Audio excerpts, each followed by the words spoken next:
السلام علیکم والصلاۃ والسلام علی نبی الکریم اما بعد فاعوذ باللہ من الشیطان الرجیم بسم اللہ الرحمن الرحیم۔ جیسا کہ حضرت محمد مصطفیٰ صلی اللہ علیہ وسلم کی سیرت میں مبارکہ کو بیان کرنے کی کوشش کر رہا ہوں۔ آج کے سلسلے میں میرا ٹاپک ہے نبی صلی اللہ علیہ وسلم کی ذاتی طور پر ہجرت۔ جب نبی صلی اللہ علیہ وسلم کے قتل کی مجرمانہ قرارداد طے ہو چکی تو حضرت جبرائیل علیہ السلام اپنے رب تبارک و تعالیٰ کی وحی لے کر آپ صلی اللہ علیہ وسلم کی خدمت میں حاضر ہوئے۔ آپ صلی اللہ علیہ وسلم کو قریش کی سازش سے آگاہ کرتے ہوئے بتلایا کہ اللہ تعالیٰ نے آپ صلی اللہ علیہ وسلم کو یہاں سے روانگی کی اجازت دے دی ہے، اور یہ کہتے ہوئے ہجرت کے وقت کی تعین بھی فرما دی کہ آپ صلی اللہ علیہ وسلم یہ رات اپنے اس بستر پر نہ گزاریں جس پر اب تک گزارا کرتے تھے۔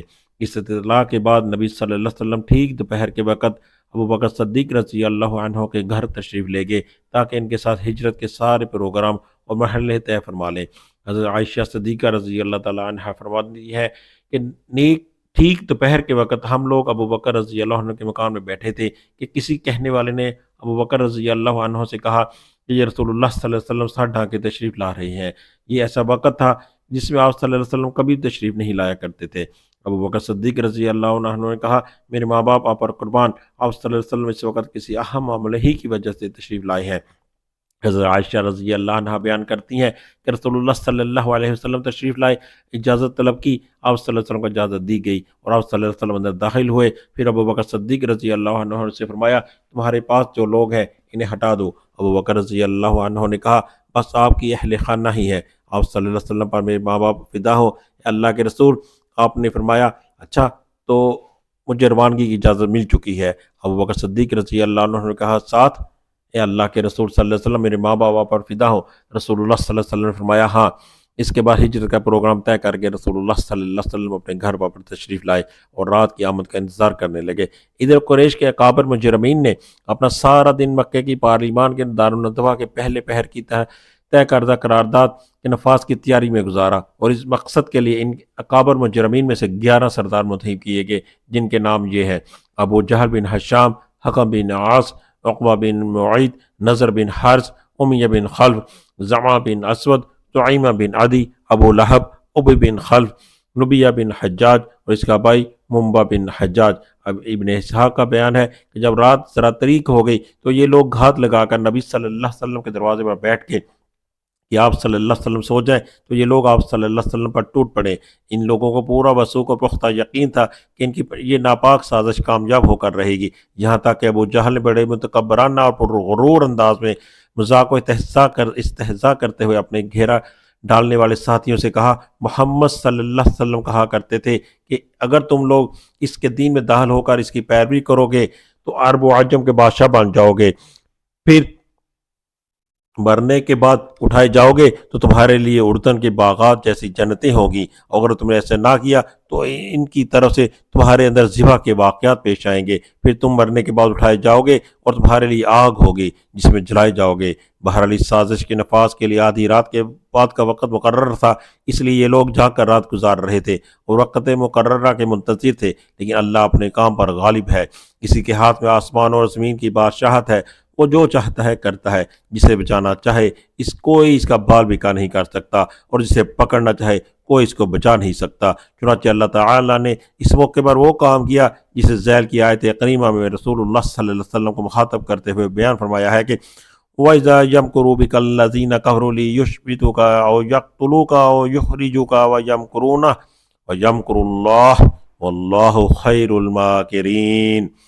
وہ موقع یاد کرو جب کفار تمہارے خلاف سازش کر رہے تھے تاکہ تمہیں قید کر دیں یا قتل کر دیں یا نکال باہر کریں، اور وہ لوگ داؤ چار رہے تھے اور اللہ بھی داؤ چار رہا تھا، اور اللہ سب سے بہتر داؤ والا ہے۔ بہرحال قریش اپنے پلان کے نفاذ کی انتہائی تیاری کے باوجود فاش ناکامی سے دوچار ہوئے۔ چنانچہ اس نازک ترین لمحے میں رسول اللہ صلی اللہ علیہ وسلم نے حضرت علی کرم اللہ وجہہ سے فرمایا، تم میرے بستر پر لیٹ جاؤ اور میری یہ سبز حضرمی چادر اوڑھ کر سو رہو، تمہیں ان کے ہاتھوں کوئی گزند نہیں پہنچے گی۔ رسول اللہ صلی اللہ علیہ وسلم یہی چادر اوڑھ کر سویا کرتے تھے۔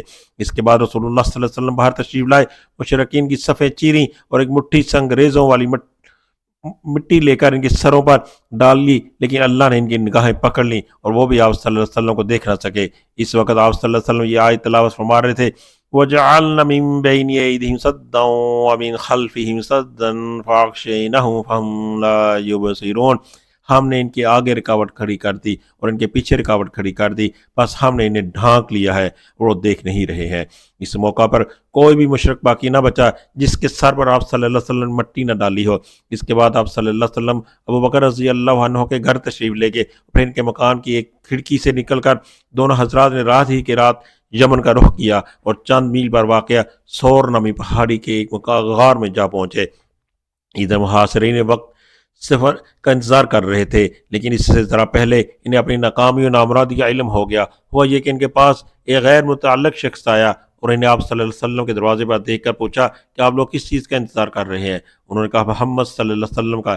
اس نے کہا آپ لوگ ناکام و نامراد ہوئے، خدا کی قسم محمد صلی اللہ علیہ وسلم تو آپ لوگوں کے پاس سے گزرے اور آپ کے سروں پر مٹی ڈالتے ہوئے اپنا کام کر گئے۔ انہوں نے کہا با خدا ہم نے تو انہیں نہیں دیکھا۔ اس کے بعد اپنے سروں سے مٹی جھاڑتے ہوئے اٹھ پڑے، لیکن پھر دروازے کی طرف سے جھانک کر دیکھا تو حضرت علی رضی اللہ عنہ نظر آئے۔ کہنے لگے خدا کی قسم یہ تو محمد صلی اللہ علیہ وسلم سوئے پڑے ہیں، ان کے اوپر ان کی چادر موجود ہے۔ چنانچہ یہ لوگ صبح تک وہیں ڈٹے رہے۔ ادھر صبح ہوئی اور حضرت علی رضی اللہ عنہ بستر سے اٹھے تو مشرقین کے ہاتھوں کے طوطے اڑ گئے۔ انہوں نے حضرت علی رضی اللہ عنہ سے پوچھا کہ رسول اللہ صلی اللہ علیہ وسلم کہاں ہے؟ حضرت علی رضی اللہ عنہ نے کہا مجھے نہیں معلوم۔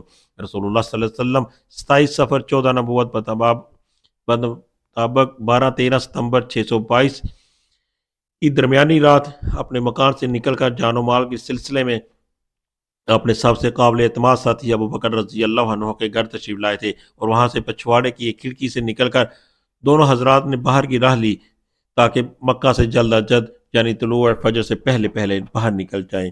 کیونکہ نبی صلی اللہ علیہ وسلم کا معلوم تھا تو قریش پوری جان فشانی سے آپ صلی اللہ علیہ وسلم کی تلاش میں لگ جائیں گے، اور جس راستے پر اول و حلب میں نظر اٹھے گی وہ مدینہ کا کاروانی راستہ ہوگا جو شمال کی طرف جاتا ہے۔ اس لیے آپ صلی اللہ علیہ وسلم نے وہ راستہ اختیار کیا جو اس کے بالکل الٹ تھا، یعنی یمن جانے والا راستہ جو مکہ کے جنوب میں واقع ہے۔ آپ صلی اللہ علیہ وسلم نے اس راستے سے کوئی 5 میل کا فاصلہ طے کیا اور اس پہاڑ کے دامن میں پہنچے جو سور کے نام سے معروف ہے۔ یہ نہایت بلند پرپیچ اور مشکل پہاڑی چڑھائی والا پہاڑ ہے۔ یہاں پتھر بھی بکثرت ہیں جن سے رسول اللہ صلی اللہ علیہ وسلم کے دونوں پاؤں زخمی ہو گئے، اور کہا جاتا ہے کہ آپ صلی اللہ علیہ وسلم نشان قدم چھپانے کے لیے پنجوں کے بل چل رہے تھے، اس لیے آپ صلی اللہ علیہ وسلم کے پاؤں مبارک زخمی ہو گئے۔ بہرحال وجہ جو بھی رہی ہو، حضرت ابوبکر رضی اللہ عنہ نے پہاڑ کے دامن پہنچ کر آپ صلی اللہ علیہ وسلم کو اٹھا لیا اور دوڑتے ہوئے پہاڑ کی چوٹی پر ایک غار کے پاس جا پہنچے جو تاریخ میں غار ثور کے نام سے مشہور ہے۔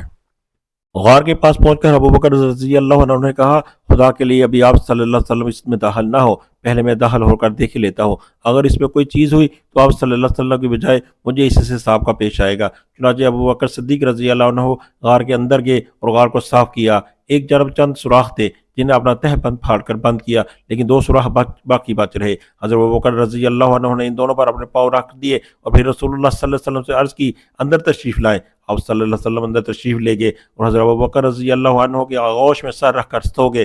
ادھر ابوبکر صدیق رضی اللہ عنہ کے پاؤں میں کسی چیز نے ڈس لیا، مگر اس ڈر سے ہلے بھی نہیں کہ رسول اللہ صلی اللہ علیہ وسلم جاگ نہ جائے، لیکن ان کے آنسو رسول اللہ صلی اللہ علیہ وسلم کے چہرے مبارک پر ٹپک گئے اور آپ صلی اللہ علیہ وسلم کی آنکھ مبارک کھل گئی۔ آپ صلی اللہ علیہ وسلم نے فرمایا ابوبکر رضی اللہ عنہ تمہیں کیا ہوا؟ عرض کی میرے ماں باپ آپ پر قربان، مجھے کسی چیز نے ڈس لیا۔ رسول اللہ صلی اللہ علیہ وسلم نے اس پر لعاب دہن لگایا اور تکلیف جاتی رہی۔ یہاں دونوں حضرات نے 3 راتیں یعنی جمعہ، ہفتہ اور اتوار کی راتیں چھپ کر گزاری۔ اس دوران ابوبکر رضی اللہ عنہ کے صاحبزادے عبداللہ بھی یہی رات گزارا کرتے تھے۔ حضرت عائشہ صدیقہ رضی اللہ تعالیٰ عنہ کا بیان ہے وہ گہری سوجھ بوجھ کے مالک سحر فہم نوجوان تھے۔ شہر کی تاریکی میں ان دونوں حضرات کے پاس سے چلے جاتے اور مکہ میں قریش کے ساتھ یوں سلوک کرتے گویا انہوں نے یہی رات گزاری ہے۔ پھر آپ دونوں کے خلاف سازش کی، جو کوئی بات سنتے اسے اچھی طرح یاد کر لیتے اور جب تاریکی گہری ہو جاتی تو اس کی خبر لے کر غار میں پہنچ جاتے۔ ادھر حضرت ابوبکر رضی اللہ عنہ کے غلام عامر بن فہیرہ بکریاں چراتے رہتے تھے، اور جب رات کا ایک حصہ گزر جاتا تو بکریاں لے کر ان کے پاس پہنچ جاتے۔ اس طرح دونوں حضرات رات کو آسودہ ہو کر دودھ پی لیتے، پھر صبح تڑکے ہی عامر بن فہیرہ بکریاں ہانک کر چل دیتے۔ تینوں رات انہوں نے یہی کیا۔ مزید یہ کہ عامر بن فہیرہ حضرت عبداللہ بن ابی بکر رضی اللہ عنہ کے مکہ جانے کے بعد انہی کے نشان قدم و بکریاں ہانکتے تاکہ نشانات مٹ جائے۔ وما علینا الا البلاغ۔